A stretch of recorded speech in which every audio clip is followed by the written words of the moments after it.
ሰላም ጤና ይስጥልኝ የተወደዳችሁ የሶሎዳ ሚዲያ ቤተሰቦቻችን ከኢትዮ ሱዳን ድንበር አካባቢ የሰማነው አዲስ ሰበር መረጃ እንዲሁም ለዛሬ ለተቀዳሜ ሐምሌ 25 2018 ዓ.ም ያዘጋጀናቸው አዳዲስ ትኩስና ወቅታዊ ሀገራዊና ዓለም አቀፋዊ የዜና መረጃዎቻችን ይዘንላችሁ ቀርበናል። እነዚህ መረጃዎቻችን እየተከታተላችሁ እስከ መጨረሻው አብራችሁን ቆዩ። መልካም ቆይታ። የህወሓት ጽንፈኛ ቡድን በኢትዮ ሱዳን ድንበር አቅራቢያ በሚገኘው ሸረሪና ግንባር በሀገር መከላከያ ሰራዊት ላይ ጥቃት መክፈቱ ተገለጸ። በኢትዮጵያና በሱዳን ድንበር አዋሳኝ አካባቢዎች በሚገኘው ሸረሪና ግንባር እኩለ ሌሊት ላይ የህወሓት ጽንፈኛ ቡድን በከፈተው ጥቃት ምክንያት አዲስ ወታደራዊ ውጥረትና የከባድ መሳሪያዎች ተኩስ ልውውጥ መከሰቱ ምንጮች ጠቁመዋል። እንደ ምንጮች ጥቆማ ከሆነ በሸረሪና አቅጣጫ በሚገኘው የኢትዮጵያና የሱዳን ድንበር አካባቢ ከፍተኛ የከባድ መሳሪያዎችና የተኩስ ድምጽ ሲሰማ አድሯል። የጽንፈኛው ህወሓት የታጠቁ ኃይሎች በተለይም አርሚ 7 እና አርሚ 13 የተባሉ ኃይሎች ከሱዳን አቅጣጫ በመነሳት በሸረሪና ግንባር በኩል በኢፌድሪ መከላከያ ሰራዊት ላይ ትንኮሳና ጥቃት መክፈታቸው ተጠቅሷል። የኢፌድሪ መከላከያ ሰራዊት በተሰነዘረበት ጥቃት ላይ ተገቢውን የማክሸፍ ምላሽ እየሰጠ እንደሚገኝና ውጊያው በከባድ መሳሪያዎች ተደግፎ እየተካሄደ እንደሆነም ተገልጿል። በሌላ በኩል ይህ በጽንፈኛው ህወሓት የተከፈተ አዲስ ትንኮሳ በድንበር ላይ ከተከሰተ ተራ ትንኮሳ ያለፈ እንደሆነና እንዲሁም የተቀናጀ የፖለቲካ ሴራ አካል መሆኑን መረጃዎች አመላክተዋል። የጽንፈኛው ህወሓት ነባር አመራሮች ማለትም ደብረጽዮን ገብረ ሚካኤል፣ ፈትለወርቅ ገብረ እግዚአብሔርና ጌታቸው አሰፋ ወደ አስመራ በማቅናት ከሱዳኑ ሉዓላዊት ምክር ቤት መሪ ጀነራል አልቡርሃንና ከኤርትራው ፕሬዝዳንት ኢሳያስ አፈወርቂ ጋር ሚስጥራዊ ስምምነት ማድረጋቸው ተጠቅሷል። ጥቃቱ ይፋዊ ጦርነት ከመክፈት ይልቅ የፌዴራል መንግስቱን በመተንኮስ ያልተመጣጠነ ምላሽ እንዲሰጥ መገፋፋትና ለትግራይ ነጻ ሀገርነት ማወጃ የሚሆን የፖለቲካ ምክንያት መፍጠርን ያለመ እንደሆነ የወጡ መረጃዎች እየጠቆሙም ይገኛሉ። ጽንፈኛው ህወሓት ከሁለት ቀናት በፊት አርሚ 22 የተባለ ታጣቂ ኃይሉን ባስመረቀበት ወቅት ጦርነቱ በይፋ ተጀምሯል ማለቱ የሚታወስ ሲሆን በአሁኑ ወቅት በሸረሪና አካባቢ ያለው ሁኔታ ከፍተኛ ውጥረት እንደነገሰበትም ቀጥሏል። ኢትዮጵያ በምስራቅ አፍሪካ ትልቁን የጦር በጀት በመመደብ የመከላከያ ኃይሏን እያዘመነች መሆኑ ተገለጸ። ኢትዮጵያ በምስራቅ አፍሪካ ከፍተኛውን የመከላከያ በጀት በመመደብ ቀዳሚነቱን የያዘች ሲሆን በመላው አፍሪካ ደግሞ 7ኛ ደረጃ ላይ እንደምትገኝ የወጡ መረጃዎች አመላክተዋል። ኢትዮጵያ ለወታደራዊ ዘርፍ የ2.1 ቢሊዮን ዶላር በጀት የመደበች ሲሆን በሰራዊቱ ቁጥር በኩልም ከ500 ሺህ ገደማ ንቁ ተዋጊ የጦር አባላት በመያዝ ከአፍሪካ ትልቁን ኃይል ገንብታ በዓለም አቀፍ ደረጃ 9ኛ ደረጃ ላይ ትገኛለች። የሀገር መከላከያ ሰራዊት ዘመናዊ የታጠቁ መሳሪያዎችንና የቴክኖሎጂ አቅሞችን በመታጠቅ ላይ የሚገኝ ሲሆን ከተካተቱት ዋና ዋና የመሳሪያ አይነቶች መካከል SH-15 የተባሉ የርቀት መድፎች እንዲሁም PHL-03 የተባሉ በርካታ ሮኬቶችን በአንድ ጊዜ የሚያስወነጭፉ ሲስተሞች ያላቸው የቻይና ስሪቶች፣ ፓንትሲር S2 የተባሉ የሩሲያ ስሪት ዘመናዊ አየር መከላከያ ስርዓቶች እንዲሁም የጠላትን የመገናኛና የራዳር ሞገድ ለመከፋፈል የሚያስችሉ የሩሲያ ስሪት የሆኑ ክራሹካ የኤሌክትሮኒክስ ጦርነት ስርዓቶች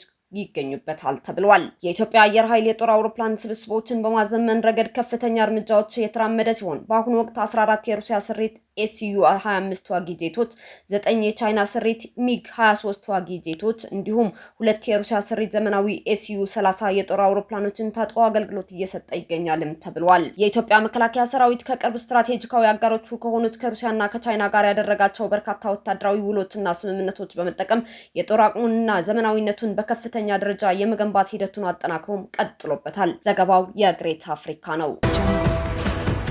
በትግራይ ክልል በሚገኙ ዩኒቨርሲቲዎች የሚማሩ ተማሪዎችና የሚያስተምሩ መምህራን ወደ ሌላ ዩኒቨርሲቲ ቀይሩን የሚሉ ጥያቄ ማቅረባቸው ተሰማ።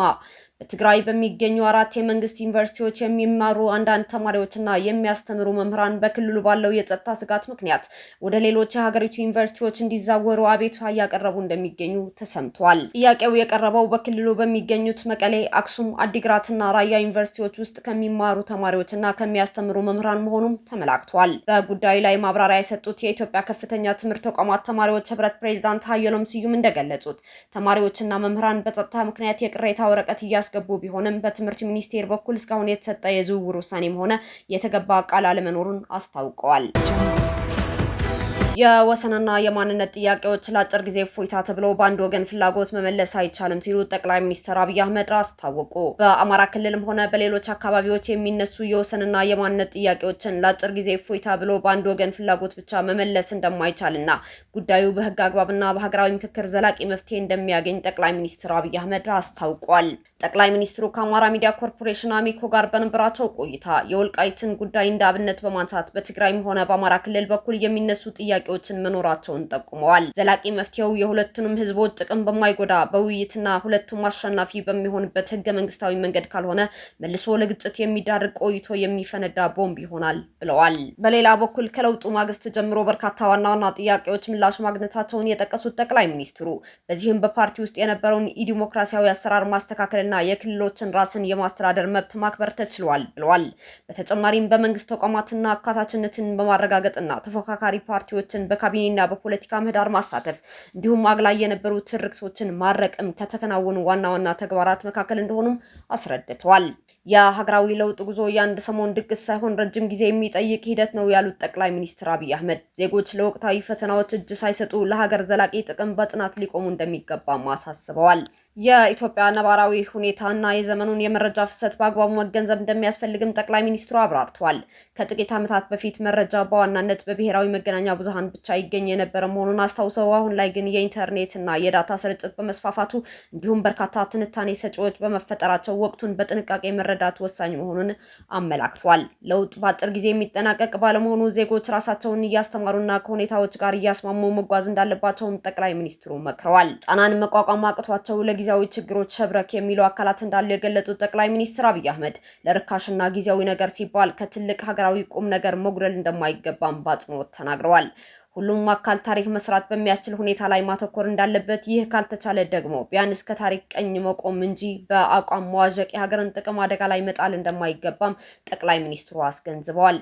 እውነታው በሂደትና በተጨባጭ ስራዎች እየተገለጠ እንደሚመጣም እምነታቸውን ገልጸዋል። ጠቅላይ ሚኒስትር አብይ አህመድ በኢራን የኤነርጂ መሰረተ ልማቶች ላይ ያነጣጠረ አዲስ መጠነ ሰፊ ጥቃት መታቀዱ ተሰማ።